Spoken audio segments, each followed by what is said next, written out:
what makes the lives, the inner lives of other living beings accessible to us. What makes that possible is our faculty of sympathy, that is, our capacity to reach out imaginatively and enter the lives of others and live them, even if only briefly, from the inside. Do you consider yourself to be a Christian writer? Without being a believer in any sense of the word, without being a member of any church, I'm someone who's been influenced in many ways by Christian thought, and I'm someone who is very interested in what Jesus has to say.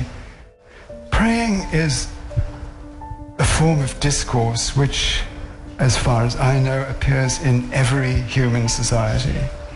But it's puzzling because it is addressed to a you who may not be present in any observable way. You have been expressing a certain skepticism about the English language and trying to distance yourself from it.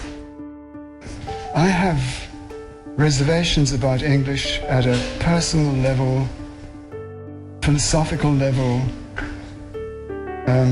at a political level too. Like any other language, English has an embedded worldview within it. And if you start to use a particular language, you start to absorb the worldview that is embedded in the language. An outsider might call the English worldview is to the native English speaker simply the way the world is. Is the discipline of psychoanalysis of any importance to you as a writer? It is more important to me as a thinker than to me as a writer. Someone who thinks about the nature of truth, someone who thinks about us as moral beings. Because of universal progress, we have more modern and more enlightened beliefs than our forefathers. If in the future, as history unfolds, we are revealed to be as deeply mistaken and unenlightened as our forefathers were, there's nothing we can do about it.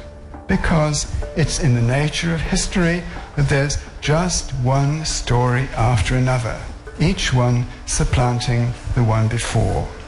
Therefore, the best thing to do is to forget or repress the whole matter and get on with our lives.